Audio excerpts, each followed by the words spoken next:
咁我哋咧就又傾下咧，就係講完台灣啦嚇，我哋又傾下咧，就係呢個我哋美國本身嘅嘢，咁樣咧就係即係好似呢個賴清德就好想飲珍珠奶茶同習近平傾一路傾偈啦嚇。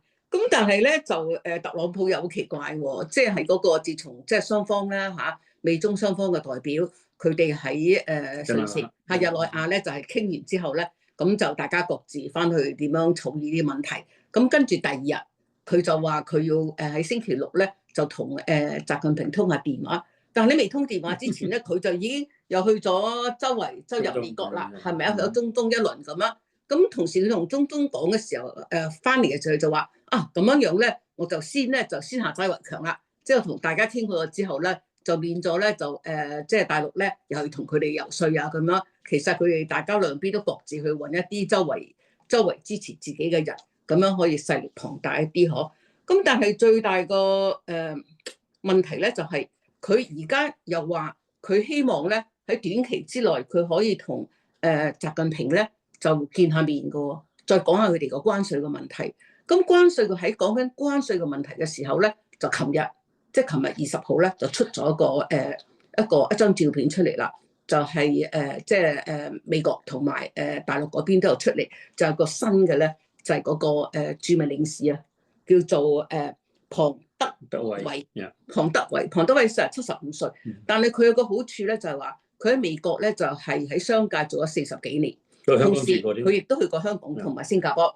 咁香港同新加坡咧，其實係比較即係佢會接觸多啲。即係華人啦，係咪？即係會同人傾下偈，都知道起碼譬如你去飲茶，你唔會亂叫嘢，你知道叫個黑咖燒賣，即係之類咧，即係了解少少呢個情況啦，咁樣。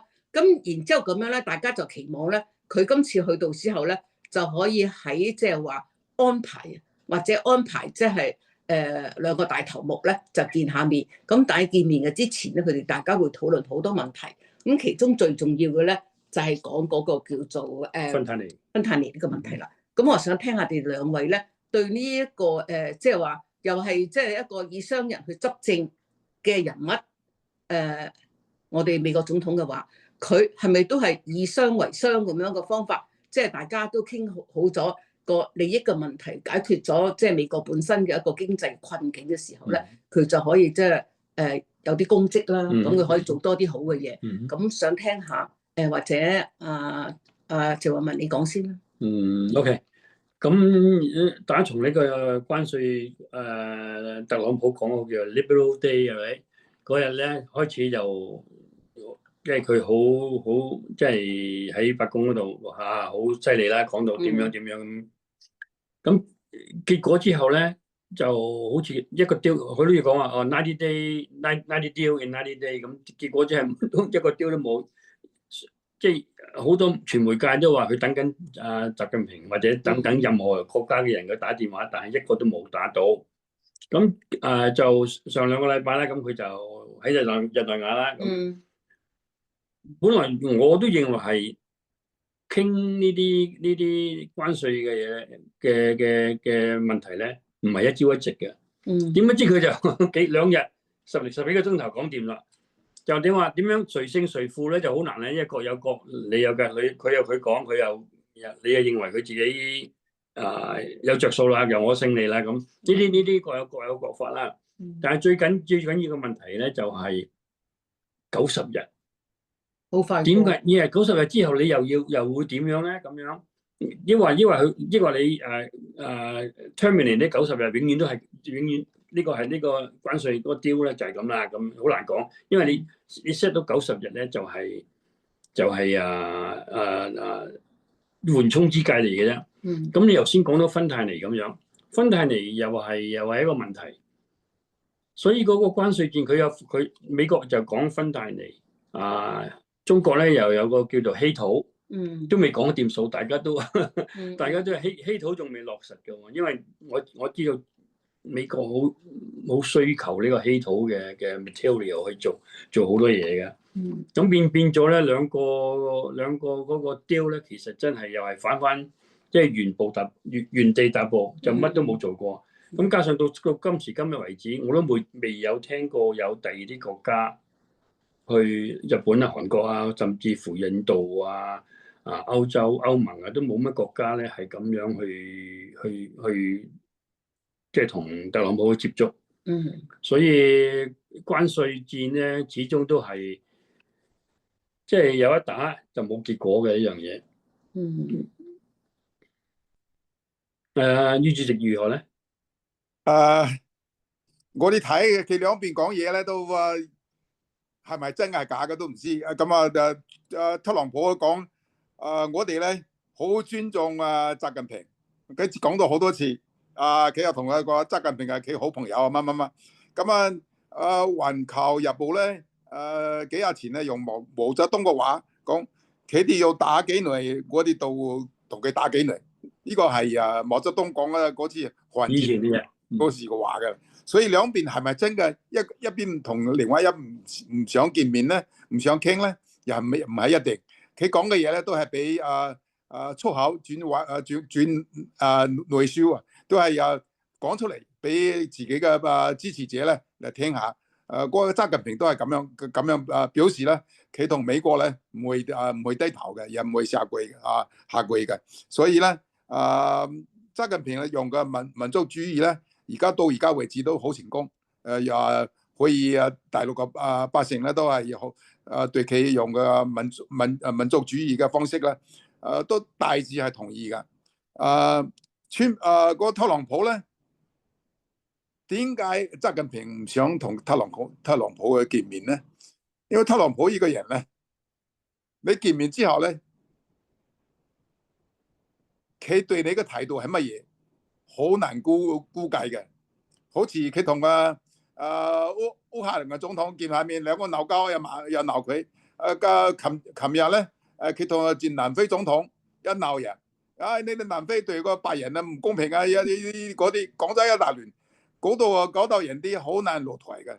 所以咧，如果習近平嚟咧，特朗普又係咁樣，佢唔會啊！今次佢去北京啊，佢話又係啊，佢去北京啊。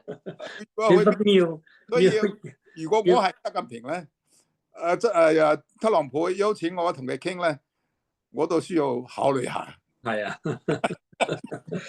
俾啲落台啊，講啲嘢真係好難落台㗎。今日我睇到今日嗰個同南非總統講啲嘢，南非嘅總統係歧視以前嘅白人，有少少咁樣啦。有南非嘅嗰個波爾人咧，嗰個農場咧都有攻擊嘅，有逼佢走嘅都有，係事實嚟嘅。但係需要唔需要特朗普咧，俾個南非嘅嗰個波爾人咧政治庇護咧？呢個冇咩必要。同時咧，我哋睇到好多 Venezuela 啦、海地啦、古巴咧，佢都取消咗。而家你俾南非嘅白人咁樣嘅特別嘅條件，係咪想俾南非嘅總統唔好睇咧？南非都係好重要嘅一個國家。南非咧而家想同美國搞好關係，因為過去幾年咧好多方面咧兩面關係唔係幾好。但係佢嚟到華盛頓，出門唔俾佢落台啊！咁好 embarrass 佢，又好尷尬。咁習近平咧睇到咁樣嘅情況咧，想唔想同特朗普見面咧？我係習近平，我唔嚟啊！因為佢講話咁佢個口把唔住佢把口。係啊，佢亂講嘢，但係講佢有目的嘅。有一定有目的。佢真係講嘢㗎。即係美國一個堂堂咁大領，即係世界領袖可以選一個咁嘅總統。人哋話軍無戲言啊嘛，佢真係冇呢樣嘢㗎。佢講得出，你可以講粗口啊嗰啲，佢乜都講出嚟嘅。係啊，佢又講出嚟嘅。佢講到好似早上個禮拜，佢就喺呢個沙利阿拉伯佢講，佢自己講，我哋唔中意管人內政嘅乜啊，即係呢句嘢就學咗中國嘅。我唔想唔得，其實最中意最管理人哋外政就係佢。好似話琴日咁南非咁，人哋南非做嗰樣嘢，你唔需要你去吩咐人哋點樣做啦嘛，係嘛？佢南非總統想同你傾，咁啊係啦，冇錯啦，想妥協嘅，但係佢咁樣講法，真係好尷尬嘅。佢都好尷尬。特朗普就係真係嗰個，我唔知點解佢即係好似劉文總統啊，佢講嘢即係口沫橫飛，但係冇一樣嘢真係唔好話真與假問題，而係佢講完咗之後，佢又唔承認自己曾經講過，所以佢好似仲話佢而家呢個6月14號啊，嗰個佢嘅生日仲要閱兵添啊！係啊，但係又係好笑喎，又係而家6月14號就係好多世界冇世界淨係美國都好啦，好多人都係而家籌備嗰日係大遊行噶喎。但係佢好創意喎，因為佢係將嗰個陸軍好似係陸軍所有嘅裝束咧，由最先一路到而家，全部着嗰啲衫喎。拉埋佢嘅生日。係啊，佢嗰啲咁啊飛機啊，各樣嘅嘢啊，嗰啲咁啊咩坦克車咩，都係用翻舊嘅一路開始咁咯。咁佢係有啲創意。但係而家你係諗住慳翻啲錢嘛？好多都係裁員啊，慳錢啊咁。你而家又呢個一個閱兵，你又嘥又唔知幾多千萬去嗱，不過咧，即係點講啊？即係我比較比較中立少少，同埋幻想少少。我就覺得咧，因為其實我成日都覺得咧，美國其實上一手啊，即係之前用咗好多錢，咁所以佢邊度揾錢嚟咧？嗬，咁所以佢要同呢個貿易戰裏邊，佢同最重要嘅對手就係中國啦，係咪？有好多嘢咁咯，咁佢就係用一啲即係咁樣，即係取巧啊、偷雞啊，或者有陣時又好似發下嬲啊，一間有時好似話又認下低威啊咁樣，又話佢親自而家要佢唔使你嚟美國見我啊，佢直情去北京見習近平啊咁樣。咁同埋咧，佢又好似又係20號嗰日，咁咧就係嗰個為佢哋嗰個一個投票，話要減一啲費用嘅。咁當中咧就係 Medicare 同埋呢個 Food Stamp 係啦。咁但係結果咧，佢係將好多嘢咧，就係好多人咧就係提供咗唔同嘅意見啦，各個州。咁但係結果佢共和黨有啲人反對嘅，咁佢就去同佢哋去內部傾過之後，佢好嬲咁，又好似你話齋用粗口鬧咗人哋，佢就話唔可以鬥呢個 Medicare。佢就咁，其實我覺得咧，有時即係話佢都攞啲分咁樣啦，即係佢好識得去即係佢曾經破過產，又可以建立佢自己嘅事業王國，即係佢係好識得去用一啲投機取巧嘅方法去獲得佢嘅利潤㗎嘛，係咪？Medicare 同埋呢個 Food Stamp 佢會好似話成40 million people 會受影響㗎。咁但係佢而家就佢話唔好喐呢一個問題咁啦。咁但係其實有陣時，我覺得大家一籠統去做一樣嘢，咁即係譬如話你某一啲人係即係當地嘅人係應該享有個福利，有啲譬如偷渡嚟嘅人，佢咪馬上就有咁多個福利咧？咁呢個又另作別論。咁所以可能或者佢係一個生意人，佢就先講一大題目，博咗譬如話博咗啲人好似我啲咁嘅小女人咁，我覺得呢個總統都幾好啦嘛。即係假如係咁樣樣啦，咁佢會有一班人係咁樣樣支持一下佢先，然之後佢再唞一唞，睇下點樣再去其他地方嚟到攞多啲佢嘅利益咁樣樣咯。我諗咁樣樣。佢個方式係咁樣啦，佢係商人嚟嘅，要價今日就地換錢啦。可以講價啦，隨時可以講。講咗先再説，全部都係企開出嚟嘅。今日你同佢講，企都係贏嘅，都係贏家嚟嘅。係咯。咁嗱，講起即係我哋而家呢個貿易戰一路仲有90日嘅裏邊嘅期限仲喺度啦，係咪？咁我哋擔心都冇用㗎，好似有好多鋪頭都話你無論你傾到點樣樣，而家都要加價㗎啦，好多嘢都。咁但係如果係咁咧，又想講下咧，於大哥啊，我睇到好多咧係關於紐約咧嗰個選市長嘅問題啊。咁你可唔可以介紹一下紐約個市長選舉嘅情況點樣樣咧？嗬？我哋紐約選市長咧，今次真係好戲啊，連篇啊！初嗰啲市長咧，而家嘅阿當士咧，有好多麻煩。但係咧，我哋川普總統咧同佢幾啱，佢去咗華盛頓一次之後，翻咗嚟川普總統即刻叫聯邦法庭啊、聯邦檢察官唔使調查噶，所有啲聯邦法開除。，you are fired。咁川普總統 fire 咗好多人，但係你未估到咧，我哋州長又出咗嚟。以前嘅州長係Cuomo州長，佢係紐約州嘅大家族。咁佢又出嚟選紐約州長嗰時露台嗰時咧幾唔光彩嘅，都係因為騷擾嗰啲咁嘅嘢，sex abuse 嘅問題啦，所以落咗台。所以而家佢選舉佢係最高嘅民調。而家我啲市長啦，阿丹士咧，睇下你嘅民主黨入邊，你而家咁高民調，我唔同你打啦，我唔參加民主黨嘅初選啦，我出去嗰邊自己搞個多利黨，我喺嗰度選，我睇下紐約嘅黑人嘅票咧，非洲裔嘅票咧，就係保住喺嗰度，佢應該冇問題。所以佢出咗局，出咗民主黨初選嗰局，所以民主黨咧而家幾多人選咧？11個人喺嗰度選，唔多啊！11個候選人喺嗰度選，所以最近都好忙，好多候選人都同同我見下面咧，同嗰啲報啲光啦，同人社區嘅聯絡下啦，好多電話嚟，所以我都忙。聽日都有一個市長候選人到，Cuomo 咧，梗係我啲總統唔中意佢啦，佢而家又開始調查佢啊。我知道嘅。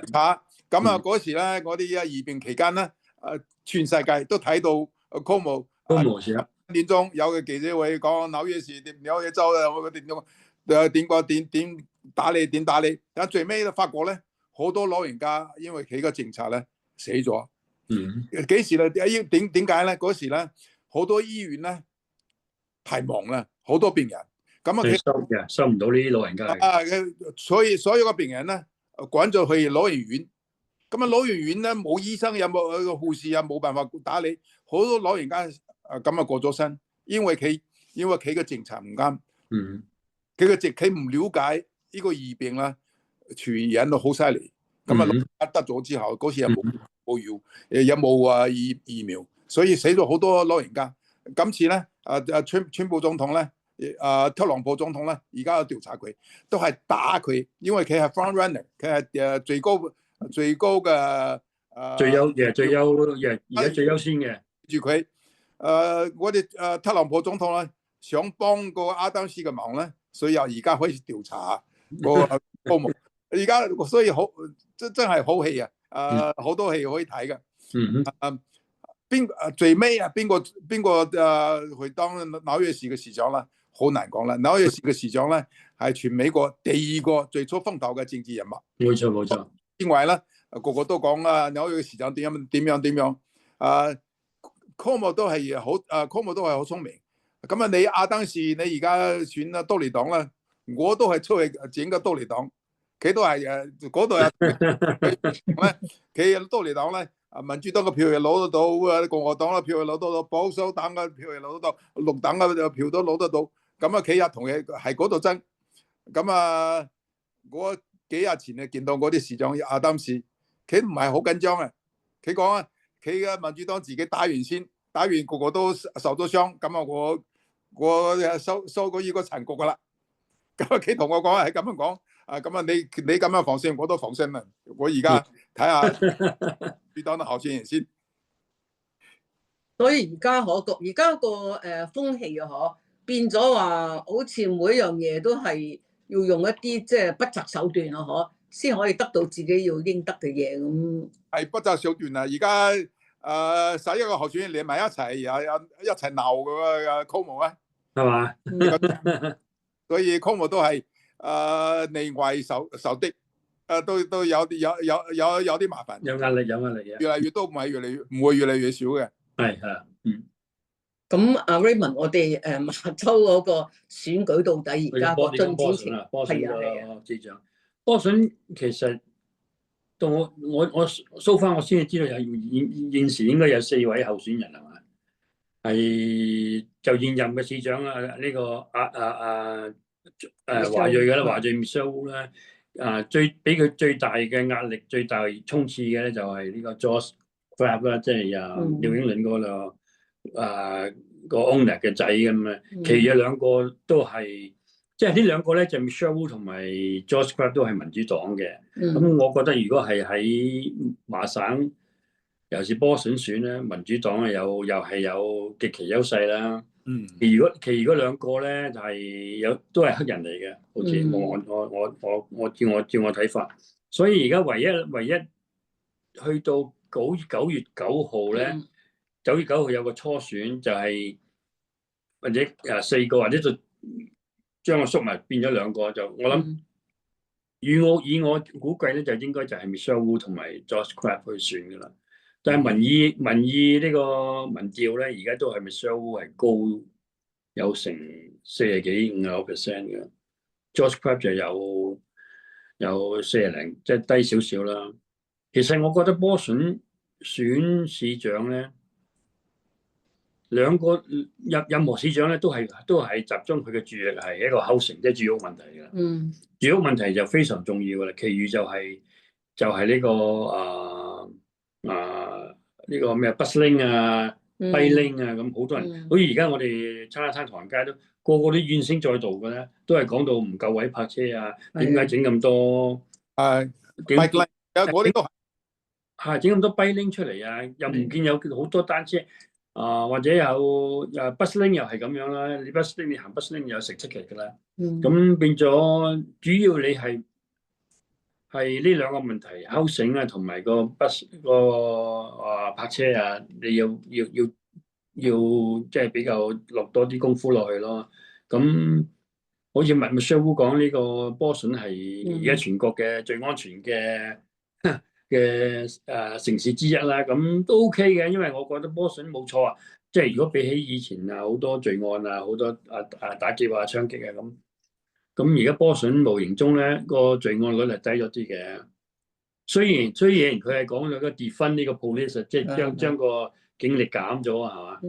但係都 OK 嘅。而家最主要就係我諗係個房屋問題，房屋問題就好重要。不過最近即係唔知會唔會州長同市長即係大家嘅關係會唔會有即係有個聯繫咗啊？因為希利咧就琴日就係宣布咗話麻州咧就係終於都要將佢嗰啲非法移民即係偷渡移民嘅問題就解決啦。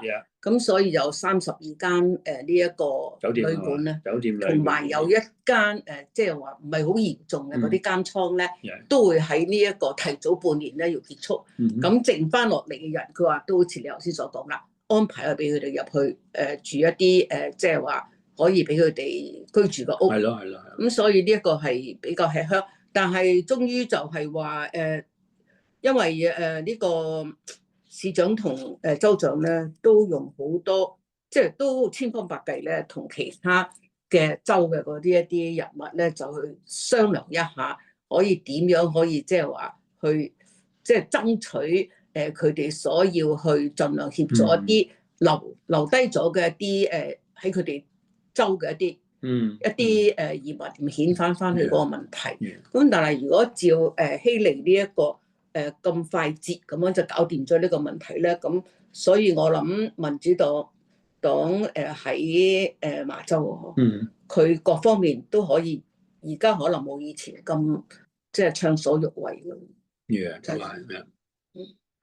咁所以我哋又睇下啦，紐約都應該係新蘭噶啦，紐約都係啦，多數都係藍噶啦。民主黨初選邊個贏嗰啲機會大啲咯。係咯。今次唔係一定，因為多利黨有2個民主黨嘅人士參加，所以個個都冇，而家都唔傾嗰啲政見噶啦。所以打到而家亂晒龍。頭先講起bailing啊，早2個禮拜我好耐冇落紐約啦。咁早2個禮拜我喺紐約即係去探個女。我覺得bailing突然間好似我以前冇，我唔知多咗好多。係啊，多咗好多。我唔知係 good or bad， 即係我覺得以前咧，你泊得嘅車或者點樣行路咧都冇乜問題嘅。你而家見到嗰啲bailing好犀利嘅，咁嚟嘅喎。點解會係？應該係佢佢嘅城市規劃係好啊，定係唔好咧？于大哥。而家 bike lane 嗰班人咧，好團結。咁你有好似一個政治方面嘅一個 block， 所以個個政治人物咧都需要俾面俾佢哋。哦，所以個 bike lane 咧，對我哋唐人街嚟講咧，咁我哋停車好少噶啦。咁你整啊咁多bike lane， 佔咗好多地方啫嘛。所以呢個 bike lane 都係我哋提出嚟嘅訴求。如果你有 bike lane， 一定要同個居民商量下。你唔可以自己嗰個馬路2條線3條線變2條線，咁樣一條 bike lane 一條停車，咁留低一條線俾汽車行，呢個唔係我哋都唔同意嘅。但係以前咧都冇人同我哋商量，而家咧我哋要求你，如果個交通局咧有整個 bike lane， 一定要我同你商量下，聽下個地區居民嘅意見，唔可以自己整個 bike lane， 係嘛？嗰個 bike lane 嗰班你去歐洲個 bike 唔同嘅個手法。睇到紅燈都停嘅，但係紐約個地方咧，bike lane 個 bike 佢唔理㗎，佢有係啊，佢大晒。我覺得佢仲唔淨止入 bike lane 多咗出嚟，而且仲好快嘅，踩得好快㗎。同時咧，所以你唔小心，你車反而撞唔到你啊，個單車撞到你啊，你撞到你佢都冇咩問題㗎，已經有冇賠錢咧？你撞你。係人，今日唔係我好運俾佢撞咗，所以呢個 bike 同時而家好多電單車送貨嘅，哇，快過汽車好多嘅，係嘛，係啊，快過汽車好多，所以老人家行路又非常之小心，小心真係非常小心。如果俾佢撞到啦，賠錢都冇人賠，佢即刻走啊！係啊，我哋呢個咧就係即係送外賣嗰個咧，就係波士頓嗰個師傅就已經話咗要咩噶啦，要落牌，要管制，唔可以即係攞一個咁樣嘅牌照先可以，要嗰個唔係可以隨便咁樣。間公司負責，如果上間公司都好大嘅，電腦公司、熊貓啊，好多公司啫嘛，佢應該負責對佢自己嘅員工嘅作為咧，應該負責嘅。係啊。OK， 咁所以我哋即係華人社區多啲好似阿于大哥，即係咁熱心服務公益嘅先得啦。有多啲人出嚟，好多人都係好熱心服務嘅。係，因為你咁樣先可以同即係亞裔爭取多啲佢哋嘅即係福利咁樣啦。咁有利用呢個機會同佢講嗰啲話，唐人有咩意見？呢個好重要嘅。好。OK，咁我哋唞一唞，又講下一個問題啦。OK。